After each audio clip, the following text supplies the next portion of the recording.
अपने खून को काफी दमदार साबित करने के चक्कर में अगले ने अपने खून को मिलावटी खून साबित कर दिया।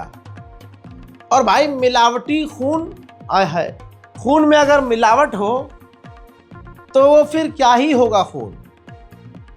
हम ऐसे देश में रह रहे हैं जिस देश का प्रधानमंत्री मिलावटी खून वाला है, उसी का बयान है। ये 4 ट्वीट हैं, चारों अगले के खुद के बयान है। ANI का सोर्स है और मोहम्मद जुबैर ओल्ड न्यूज से भी आप कंफर्म कर सकते हैं। 2014 में इसी व्यक्ति ने कहा था कि डेमोक्रेसी मेरा ब्लड में है। फिर उन्होंने कुछ दिन बाद कहा, कुछ समय बाद अगली बार कहा कि सेकुलरिज्म मेरा ब्लड में है भाई बहनों। फिर उसके बाद अपने खून पर टिप्पणी करते हुए इसने कहा, अगले आदमी ने, कि भाई बहनों कॉमर्स मेरे खून में है।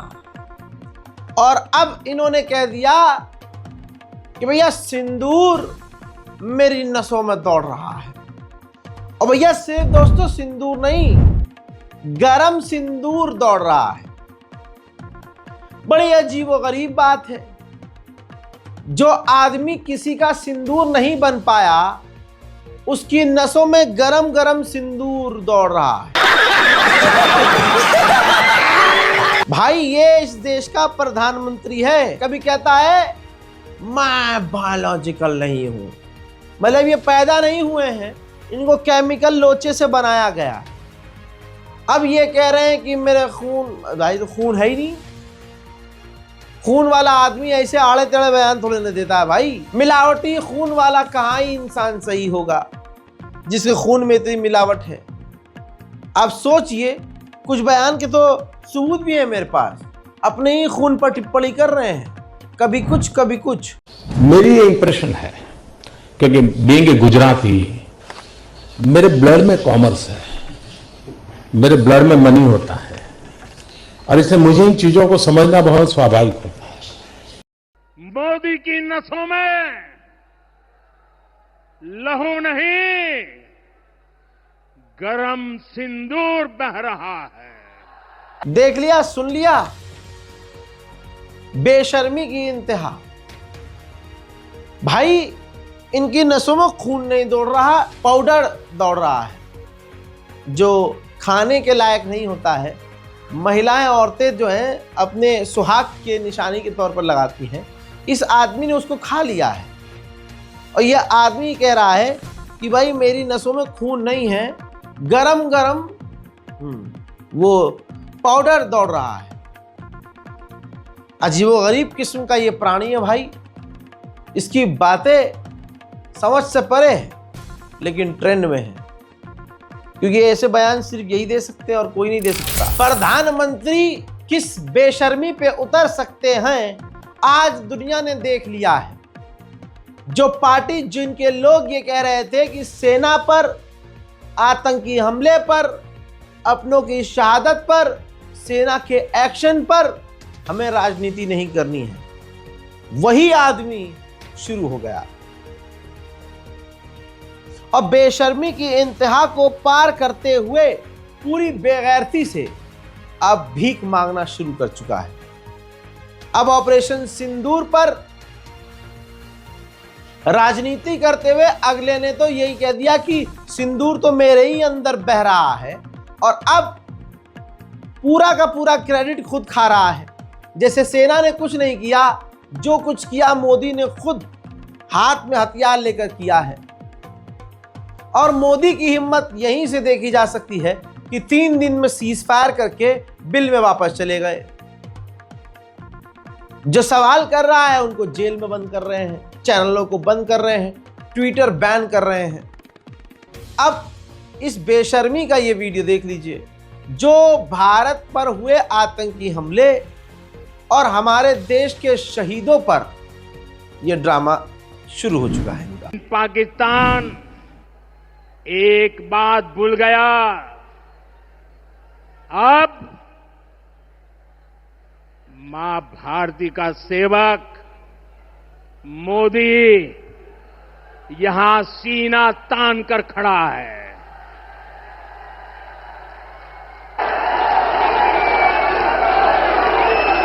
मोदी का दिमाग ठंडा है, ठंडा रहता है, लेकिन मोदी का लहू गर्म होता है।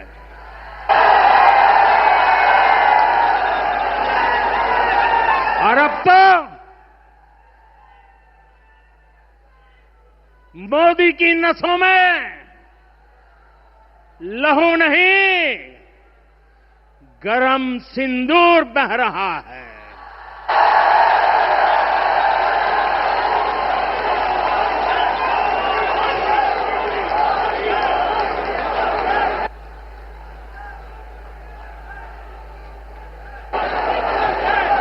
अब भारत ने दो टूक साफ कर दिया है।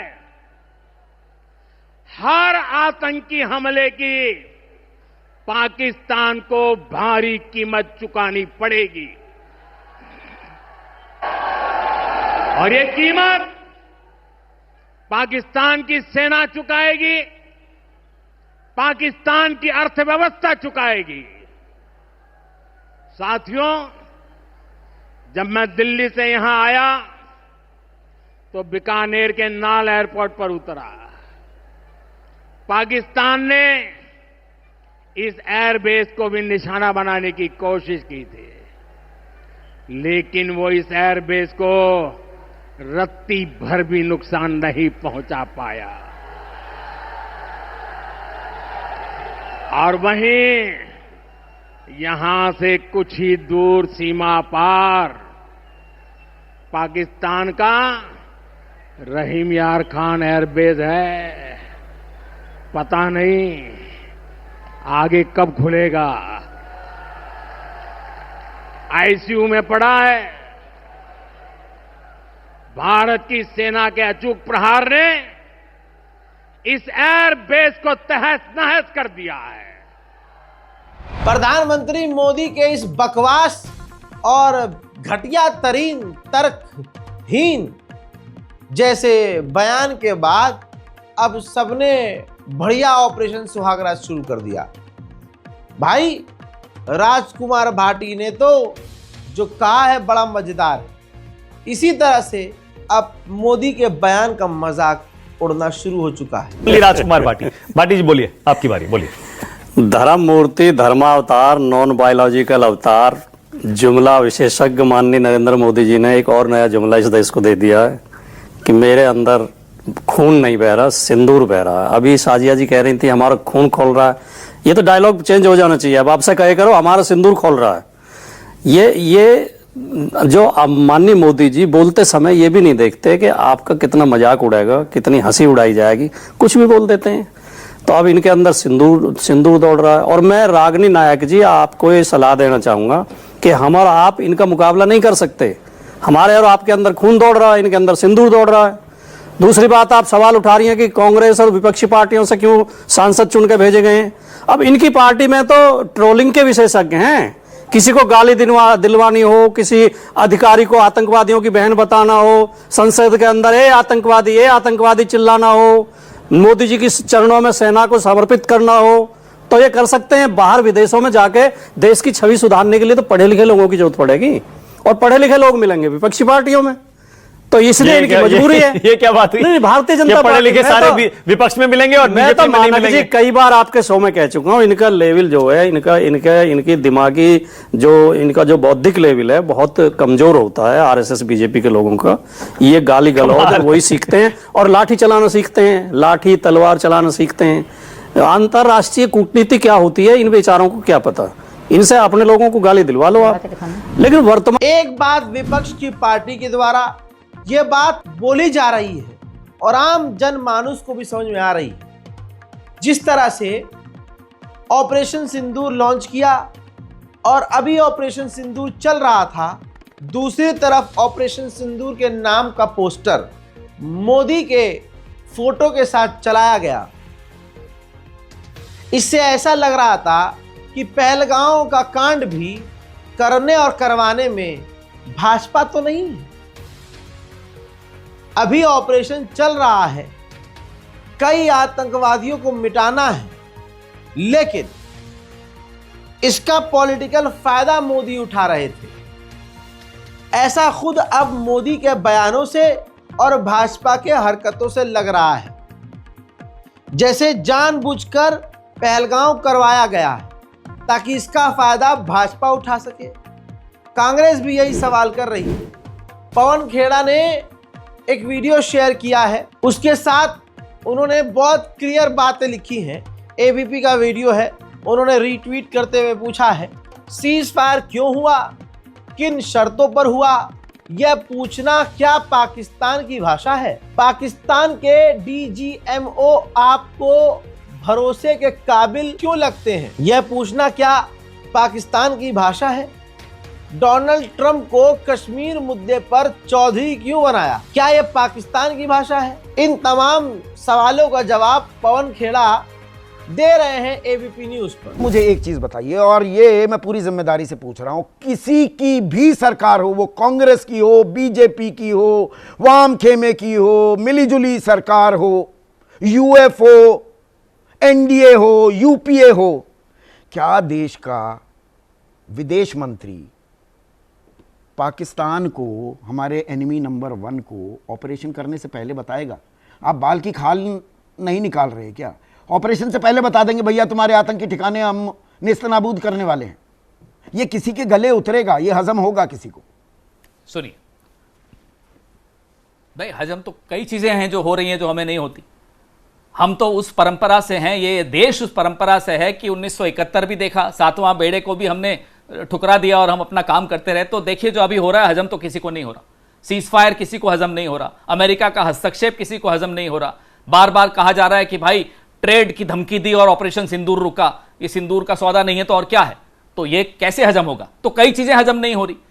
एक शब्द प्रधानमंत्री का डोनाल्ड ट्रंप के खिलाफ नहीं निकलता। बेड़ियों में हमारे लोग वापस भेजे जाते हैं, कुछ नहीं बोला जाता। टैरिफ पे हमें धमकी दी जाती है, कुछ नहीं बोला जाता। आज कल जो हार्वर्ड के खिलाफ निर्णय लिया, 800 भारतीय छात्रों का भविष्य बर्बाद किया जा रहा है, मुंह से एक शब्द नहीं निकलता। तो हजम तो कई चीजें नहीं होती।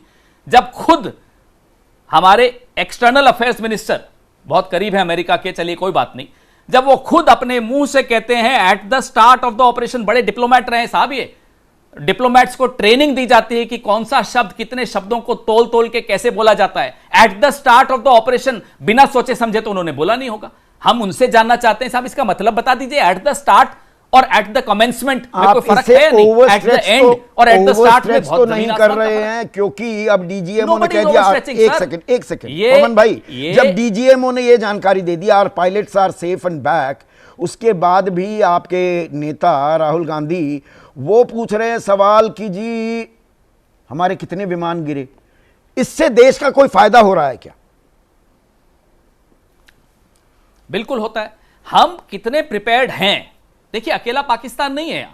अकेले पाकिस्तान को तो हम अच्छी तरह मजा चखा सकते हैं, चखाएंगे भी और पहले भी चखा चुके हैं। चाइना साथ में है, और वो चाइना जिसको आप अगर मुंह खोलते हो उस चाइना के विषय में तो सिर्फ क्लीन चिट देने के लिए खोलते हो, अन्यथा आप मुंह नहीं खोल पाते हो, सरेआम क्लीन चिट दे देते हो। तो चाइना का पाकिस्तान से जो घनिष्ठता है, और आप जो अलग थलग पड़े हुए हो, हम जो पूरा हमारा देश जो अलग थलग पड़ा हुआ है पूरे विश्व में इस बार, तो क्या देश का नफा नुकसान पूछने का कर्तव्य विपक्ष का नहीं है, मीडिया का नहीं है? आप पूछ रहे हैं, हम भी पूछ रहे हैं, क्यों नहीं पूछेंगे? यह देश का नुकसान की बात से कहीं ज्यादा है कि देश को खतरे क्या है। बालाकोट में क्या हुआ, आज क्या हुआ, लगातार हमें यह जानना जरूरी है कि साहब हमारा कितना नुकसान हुआ।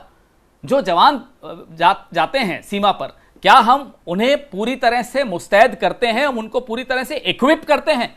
तो ये सब जानना जरूरी। कर्नल रोहित चौधरी, जिन्होंने 29 से 30 साल भारतीय सेना के लिए काम किया, भारत के लिए काम किया, कांग्रेस की तरफ से अब वो प्रवक्ता एक बेहतरीन नेता हैं। उन्होंने बहुत सटीकता से एक सैनिक के तौर पर मोदी सरकार का झूठ पकड़ा है और कई सवाल खड़े किए हैं। उन्होंने कहा कि ऐसा कैसे हो सकता है, इतनी आसानी से आतंकवादी आए, हमारे लोगों को 40 मिनट तक मारें और सुकून से चले जाएं। हमारी सिक्योरिटी इतनी कमज़ोर कैसी थी? ये पहलगांव वाला कांड इतनी आसानी से कैसे हो गया? कई तरह के सवाल, वो सवाल जो सवाल अगर आप सरकार से करेंगे तो ये ट्रोलर्स आपको पाकिस्तान का समर्थक कह देंगे, लेकिन क्योंकि इंडियन आर्मी में काम करने वाला ये अधिकारी है तो इसने बिना टटपूंजियों से डरे सवाल कर डाले। जहां तक बात है सिक्योरिटी फेलियर, ये 22 अप्रैल का जो पहलगाम का हमला था, वहां पर ना तो कोई सिक्योरिटी पोस्ट थी, ना कोई चेक पोस्ट थी, ना कोई पिकेट थी, ना कोई सिपाही था, ना पैरामिलिट्री फोर्सेस थी। ऐसा हमने कभी नहीं देखा। जेएनके के चप्पे चप्पे के ऊपर फौज की या किसी की डिप्लॉयमेंट रहती है। और ये मैं आपको यहां से बताना चाहता हूं कि ये गलत फहमी में ना रहे कि ये फौज की डिप्लॉयमेंट थी। ये जो जितने भी शहर हैं, श्रीनगर, पहलगाम, पुलवामा, अनंतनाग, अनवंतीपुर, ये सारे के सारे मिनिस्ट्री ऑफ होम की सिक्योरिटी के अंदर है। जो सिक्योरिटी है, पुलिस, पैरामिलिट्री, सब कुछ एमएचए के अंडर है। तो ये पूरी की पूरी जिम्मेदारी एमएचए की थी, फौज की नहीं थी। और उस समय पर वहां पर कोई भी डिप्लॉयमेंट नहीं थी। और मेरे 28 साल के फौज के करियर में, और मैंने जो 40 साल की जो मिलिटेंसी जेएनके की देखी है, उसको देखते हुए, और वर्ल्ड की सारी मिलिटेंसी जो देखी है, उसके अंदर जो टेररिस्ट हैं वो 1 से 1.5 मिनट के अंदर फटाफट आते हैं, 1-2 मिनट के अंदर अटैक करते हैं और अपना जाने का सेफ रास्ता ढूंढकर पहले से ही रखते हैं और इमीडिएटली निकल जाते हैं। लेकिन मैं हैरान हूं इस बात के लिए कि वहां पर 40 मिनट तक एक आदमी को चुन चुन कर मारा जाता है, और उसके बाद 1.5 घंटे तक कोई रीइंफोर्समेंट नहीं आती है, कोई क्यूआरटी नहीं आती है, कोई नहीं आता है। तो बहुत बड़ा एक ये फेलियर है, सिक्योरिटी का फेलियर है। नहीं भाई, ये सवाल थोड़ी ना कर सकते। नेहा सिंह राठौर ने बड़ी खतरनाक बात लिखी है। नेहा सिंह राठौर लिखती हैं, नसों में लहू की जगह सिंदूर बह रहा है, आंखों से मगरमच्छ के आंसू टपक रहे हैं, त्वचा गिरगिट की तरह रंग बदल रही है। और दोस्तों, और लिखकर नेहा सिंह राठौर ने आपके लिए छोड़ दिया। भैया आगे आप खुद लिखिए। आपको जानकर बड़ा दुख होगा, लेकिन हैरानी तो नहीं होगी, क्योंकि आपको पता है कि ये हो रहा है। आज जो देशभक्ति की बात कर रहे हैं, यहाँ पर सिंदूर है और वहाँ पर सिंदूर है और हम ऐसे हम वैसे। हजरात, ये देश के सबसे बड़े वो गद्दार हैं जिन्होंने देशभक्ति का चोला पहना है। ये खुद सरकार कितनी इस देश के लिए खतरनाक है, और इसकी देशभक्ति की औकात ये है कि विंग कमांडर जो हमारे ऑपरेशन सिंदूर में भी थी, तस्वीर आपके सामने है, रिपोर्ट आपके सामने है, हर जगह ये खबर आ चुकी है। जो विंग कमांडर निकिता पांडे हैं, जो हमारे देश के कई मेन ऑपरेशन में शामिल थी, गवर्नमेंट ने, इस मोदी सरकार ने उनको पद से हटाया। क्या जी, आपका कार्यकाल पूरा हो गया जबरदस्ती। अब बताइए पाकिस्तान के साथ कौन है? बहरहाल शॉर्ट में रिपोर्ट यह है कि हमारे देश की विंग कमांडर को इसके बाद सरकार के खिलाफ कोर्ट जाना पड़ा है। जब सुप्रीम कोर्ट पहुंची है तो सुप्रीम कोर्ट में साबित हुआ है कि देश की गद्दार कौन है, सरकार है या विंग कमांडर है। बताना चाहूंगा कि विंग कमांडर की इस सुप्रीम कोर्ट की लड़ाई में जीत हुई है। सरकार को फटकार पड़ी है और सवाल किया है मोदी सरकार से सुप्रीम कोर्ट ने कि किस आधार पर आप इन्हें फ्री कर रहे थे, जबरदस्ती इनको आपने घर बिठा दिया था। जवाब देना पड़ेगा। मोदी इस देश के सबसे बड़े झूठे लोगों में शामिल हो गए। मोदी के बारे में अब हर आदमी जानता है कि अगला इंसान क्या है। सब थक चुके हैं। आप बेगैरती की इंतहा देखिए। कह रहे हैं कि मोदी का दिमाग ठंडा और खून गर्म है। अबे भाई, सिंदूर गर्म है वो बोलो ना यार, सिंदूर गर्म है तुम्हारे अंदर खून तो है ही नहीं। लेकिन सच में दोस्तों, मोदी कितने डरपोक है। इस 56 इंच के मिट्टी के शेर की असलियत ये है, डोनाल्ड ट्रंप ने मोदी सरकार को कई बार लताड़ लगाई है, अपने दोस्त को दोस्त बोलकर नंगा किया है। एक बार फिर से टीम कुक यानी जो एप्पल बनाने वाले एप्पल के मालिक हैं, उनको धमकाया है कि भारत में या कहीं और अगर आपने एप्पल बनाया, आईफोन बनाया, तो आपको 25% जो है टैरिफ देना पड़ेगा हम आप पर टैक्स बढ़ाएंगे। जहां भारत का इतिहास बड़ा सुनहरा होने वाला था कि पूरी दुनिया के आईफोन भारत में बनते, भारत से डोनाल्ड ट्रंप की इतनी दुश्मनी है कि उसने भारत के खिलाफ कदम उठाया और कह दिया कि नहीं, एप्पल भारत के अंदर अपने प्रोडक्ट नहीं बनाए वरना हालात खराब कर दिए जाएंगे तुम्हारे। अब वो हिंदू कहां गए जो कल तक ट्रंप की पूजा कर रहे थे? अब वो हिंदुओं से सवाल करो, अरे तुम तो आरती उतार रहे थे, कहां गए? तुम तो डोनाल्ड ट्रंप को अपना बाप, माई बाप समझे हुए थे, डोनाल्ड ट्रंप की शर्मगाह चाटने में लगे हुए थे, कहां गए अब तुम? दोस्तों, ये देख लीजिए हिंदुओं की असलियत, जिन्होंने अपने धर्म का किस तरह से मजाक उड़ाया है। आज इनको दिन में तारे नजर आ रहे हैं और इनके पास जवाब कुछ नहीं है। यही होता है जब आप किसी को भी अपना बाप इसलिए बना लेते हैं क्योंकि वो मुसलमान के खिलाफ। लेकिन इस सब में सबसे बुरा हाल उन्हीं का होता है जो अमेरिका को अपना बाप मानता है। मोदी को जिताने के लिए, वोट हासिल करने के लिए जो ऑपरेशन सिंदूर किया गया, उसने भारत का अपमान इतना पूरी दुनिया में करवाया है जितना कहीं नहीं हुआ। भारतीय आर्मी ने जो किया सो किया और इंडियन आर्मी पर किसी का कोई सवाल नहीं। सब कह रहे हैं कि आर्मी ने बेहतरीन काम किया, लेकिन दोस्तों, जो मोदी सरकार ने किया, आरएसएस ने किया और खासकर गोदी मीडिया ने किया, इन लोगों ने देश का अपमान करवाया। गोदी मीडिया ने जितनी खबरें चलाई, फ्रांस के एक न्यूज़ चैनल ने स्पेशल अलग ही एक प्रोग्राम किया जिस पर यह दिखाया गया कि भारत का गोदी मीडिया कितना फेक है। उन्होंने पहलगांव के इस मामले पर, ऑपरेशन सिंदूर पर सब कुछ झूठ दिखाया। आर्टिफिशियल इंटेलिजेंस से लैस नकली फोटोज के साथ भारत के गोदी मीडिया ने तथाकथित पत्रकारिता करके भारत का अपमान किया। देखिए, पूरी दुनिया हंस रही है। A hold here, images generated by AI also spreading, claim to show real life victims of this tragedy. There are some discrepancies in this picture that did kind of set some alarm bells ringing off for me. I know it is difficult to see with the resolution of the screen, but there was some proportions in the body parts. The nostrils are very uneven and wonky. The proportions of the people walking in the background. AI detection tools, and every single one, the result was the same. That this is very much, both of these photos are AI generated. We're using AI. Was the Meta AI logo in the corner? I know it is difficult to see there. AI images. These ones slightly more disturbing. But this pair of photos has also been pretty regular on the internet as well that I could find relating to this attack, this tragedy. And these are more evidently AI. We can see the artificial, the waxy-like quality of the skin. But I did put these through a detection tool as well, and they were 100% AI generated. Bhajpa नेताओं का आप बौखलाहटपन देख रहे हैं। भाजपा के नेता, प्रवक्ता चीख रहे हैं।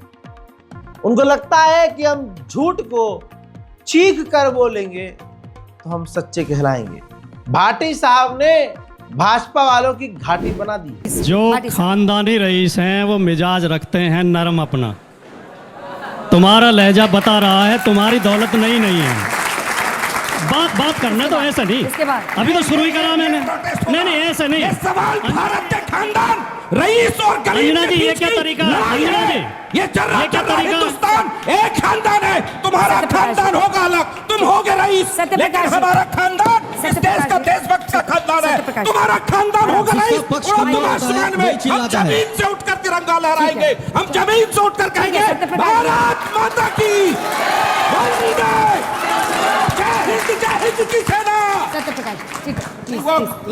जिसका झूठ होता है ना वही चिल्लाता है। आपसे निवेदन करूंगा मैं, आपके किसी के पास ना हो, वैसे तो अब नेट पे भी उपलब्ध है, आप मनोविज्ञान की किताब पढ़ना। मनोविज्ञान कहता है कि जो सवाल यह है कि मोदी जी को क्या शर्म आती है। सवाल यह है कि मोदी जी के दिमाग में कैसे घुस कर यह देखा जाए कि अगले में बेशर्मी का लेवल कितना है। जो भारतीय जनता पार्टी बेटी बचाओ बेटी पढ़ाओ का नारा देती है, उससे बेटी कौन बचाए। इस व्यक्ति को पहचानिए जो हिंदुत्व का एजेंडा चलाता है, हिंदुओं का नेता है, भारत में हिंदू राष्ट्र बनाने की बात कर रहा है और हिंदू संगठन को बढ़ाता है। बीजेपी का ये लीडर मनोहर लाल है। दिल्ली मुंबई 8 लेन पर रोककर इस बंदे ने कार के अंदर से एक लड़की को उतारा और वहीं घोड़ा घोड़ी खेलने लगा, वहीं पर ऑन रोड सेक्स करने लगा। ये भाजपा का नेता है। अब ये वीडियो वायरल हो गई है। जो एक्सप्रेसवे पर वीडियो कैमरा लगा है सीसीटीवी, उससे ये मामला वायरल हो गया है। अब इस पर बेगैरत भाजपा ने बयान जारी कर दिया है कि हाँ, हम जो है और जो भाजपा के नेता हैं उनको हम जो है उनके पद से फ्री कर रहे हैं, हम निकाल रहे हैं। अब मनोहर लाल धाकड़ के बारे में कहा जा रहा है कि ये भाजपा के दिग्गज नेता थे।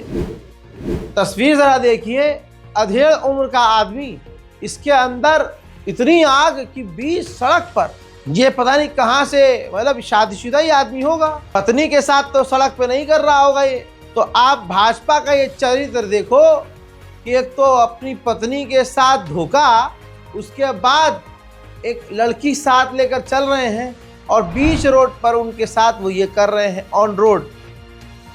लड़की की भी हिम्मत भाई आसमान पर, और इस बुढ़े को देखो सुबह शाम दिन रात शायद जो है ये वायग्रा ही खाए रहते हैं। ये औकात है इस भाजपा की और इन भाजपा नेताओं की। बहरहाल अब भाजपा बचा नहीं पा रही है क्योंकि कैमरे का वीडियो पूरी दुनिया में वायरल हो गया है। तो अब भाजपा ईमानदार बन गई है और सख्त बयान दे रही है कि नहीं, हम इनको अपनी पार्टी से निकाल रहे हैं। अब तुम्हारी पार्टी की यही असलियत है। अभी 2 दिन पहले का ये बुढ़ा आपको याद होगा, जो कि भाजपा के नेता ये भी है। फोटो लगा रहा हूं, आगे वीडियो लगाना सही नहीं है। उत्तर प्रदेश के नेता हैं जिन्होंने बिहार में कांड किया और इस बंदे का कई वीडियो पहले भी वायरल हो चुका है। जो बार डांसर्स के सीनों पर, प्राइवेट पार्ट पर हाथ लगाकर ये अय्याश बुढ़ा भाजपा का नाचता रहता है।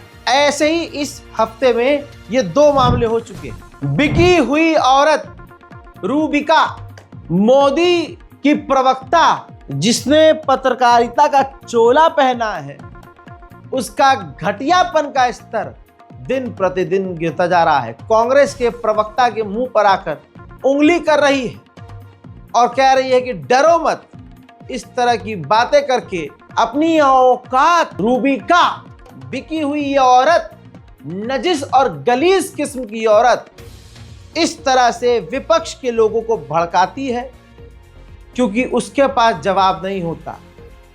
गोदी मीडिया के एंकर चाहते ही नहीं है कि मोदी सरकार से सवाल किया जाए, और जब सवाल किया जाता है तो अपनी औकात पर इस तरह से आते हैं। अभी सुनिए ना, अभी बोला है मैंने।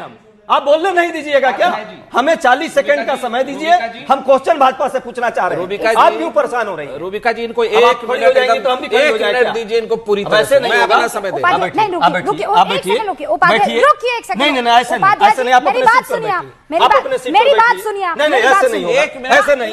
ये पीआर स्टैंड प्रधानमंत्री कर रहे हैं और आप यहाँ सर सुनिए, बदतमीजी नहीं। नहीं, आप बदतमीजी कर रही हैं। आप बदतमीजी कर रही हैं। आप अपने सीट पर बैठिए। आप अपने सीट पर बैठिए। नहीं, आपसे रिक्वेस्ट है, आप सीट पर बैठिए। आप अपने सीट पर बैठिए। मैं डर नहीं रहा हूँ, यहाँ डरने वाले नहीं है, लेकिन आप ये बदतमीजी है आपकी। यहाँ आकर के आप क्या कर रही हैं? आप अपने सीट पर बैठिए।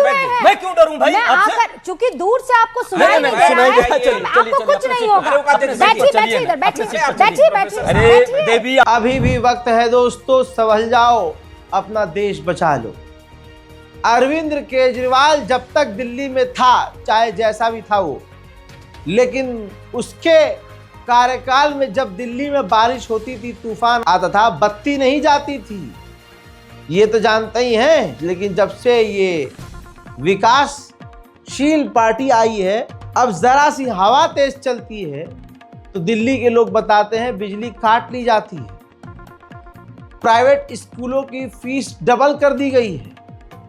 घरों के अंदर अब पानी नहीं आ रहा है, टैंकर आ रहे हैं, लोग लाइन में लगे हैं। इतना विकास कर दिया मोदी सरकार ने दिल्ली का कि दिल्ली को लोग धन्यवाद अदा कर रहे हैं। देखिए वीडियो। जो बिजली आ रही है ये भी राजनीति की वजह से आती है। जब आम आदमी पार्टी की 10 साल दिल्ली में सरकार थी तो दिल्ली में 24 घंटे बिजली आती थी। आज दिल्ली में पावर कट लगने लगे हैं, तो आपके घर में बिजली आएगी कि नहीं आएगी, इसमें भी राजनीति है। देखिए जी, दिल्ली में भाजपा सरकार जब से आई है, यहाँ के मंत्री, यहाँ के एमएलए आशीष सूद जी हैं जो दिल्ली सरकार के अंदर बिजली मंत्री भी है। ये वीडियो मैं अपनी छत से खड़े होकर बना रहा हूँ, कहीं आपको ये लगे कि मैं झूठ बोल रहा हूँ। देखिए छत पे खड़े होकर चारों तरफ देखिए अंधेरा ही अंधेरा है, गुप्त, ठीक है। मैं जनकपुरी विधानसभा में रहता हूँ और वहाँ का ये हाल है कि आप देख रहे हैं कि चारों तरफ अंधेरा है। यहाँ के मंत्री जो हैं बिजली मंत्री हैं, यहाँ के एमएलए जो हैं बिजली मंत्री हैं, ये हाल है। देखिए बीते 10 सालों में कभी ऐसा नहीं हुआ, इतनी गर्मी में ये हाल कर रहे हैं। चारों तरफ मैं आपको दिखा रहा हूँ, मेरे देखिए छत पे सो रहे हैं, आसमान दिख रहा होगा आपको, खुले में हम लोग सो रहे हैं। ये हाल है, बहुत बुरी गलती कर दी हमने भाजपा को वोट देकर। यही हकीकत है, भाजपा इसी का नाम है। छल, कपट, धोखा, मक्कारी, फरेब, घटियापन, बेगैरती, जलालत, बेशर्मी, सबका एक ही मतलब है, भाजपा। हजरात, इस रिपोर्ट को शेयर कीजिए, अपनी दुआओं में मुझे याद रखिए। देश के साथ गद्दारी करने वाले, देशभक्त का चोला पहनने वाले लोगों को नंगा करते रहिए। जय हिंद।